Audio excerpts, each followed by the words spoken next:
बागेश्वर धाम के पीठाधीश्वर विश्व विख्यात आज हमारे साथ हैं। वो सनातन यात्रा निकाल रहे हैं। सर, किस तरह की यात्रा है महाराज जी?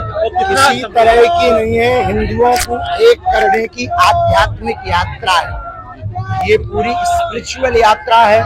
इसमें भेदभाव मुक्त, छुआछूत मुक्त, अंधविश्वास मुक्त, रूढ़िवादी कुप्रथा मुक्त एवं हिंदुत्व की कायरता को दूर करने, हिंदुओं के अंदर के डर को दूर करने, हिंदुओं के अंदर के भय को दूर करने, हिंदुओं के अंदर जोश के साथ होश भरने के लिए, हिंदुओं में अनेकता में एकता, विविधता में एकता करने के लिए इस यात्रा को निकाला जा रहा है।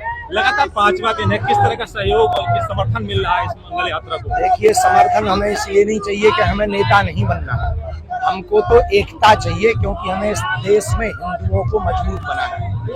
जय श्री राम का उद्घोष हो रहा है, लगातार जयकारे हो रहे हैं, हनुमान चालीसा का पाठ करके आप शुरुआत करते हैं। आप क्या करवाना चाहते हो? जो मक्का मदीना में बोला जाता वो बुलवाना चाहते हो? नहीं। राम के राष्ट्र में, राम के राज्य में राम की ही बात होगी। अकबर का देश है, बाबर का देश नहीं है जी। संभल में जिस तरह से हिंसा हुई है कल, उसको लेकर आप क्या कहेंगे? कुछ नहीं कहेंगे। अनैतिक हुआ है, अत्याचार हुआ है, कानून को, संविधान को हाथ में नहीं लेना चाहिए।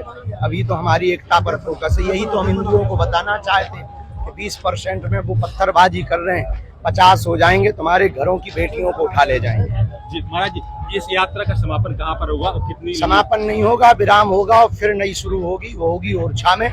जब तक इस देश में गंगा रहेगी, जब तक इस देश में सूर्य चंद्रमा रहेगा, तब तक हिंदुओं को एक करने की चर्चा, सनातन को प्रखर प्रबल करने की चर्चा, एक ना एक कोई ना कोई महात्मा, कोई ना कोई साधु, कोई ना कोई हिंदुत्व का विचारधारा का व्यक्ति जिसके अंदर धीरेन्द्र कृष्ण शास्त्री जैसे ही भाव होंगे वो करेगा। जी, ये थे महाराज जी धीरेन्द्र कृष्ण शास्त्री जो विश्व विख्यात महान संत, वो लगातार कह रहे हैं कि इस तरह से, जिस तरह से हिंदुओं को जगाने की पहल की जा रही है, वो लगातार की जाती रहेगी और हमारे हिंदू भाइयों को जगाने का काम लगातार एक किया जाएगा। मनोज ओझा, न्यूज़ 18, महोबा। बागेश्वर धाम के संत धीरेन्द्र शास्त्री इस समय पदयात्रा निकाले हमारे साथ हैं। धीरेन्द्र जी, क्यों आपको लगा कि अब ये सनातन को जगाने की जरूरत है और क्यों आपको महसूस हुआ?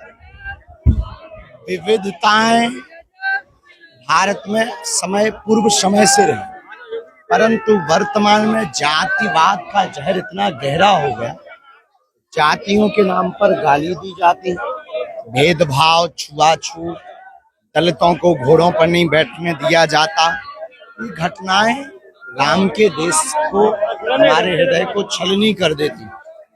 ओह, एक मिनट आने दो पहले। इस देश को छलनी कर देता है।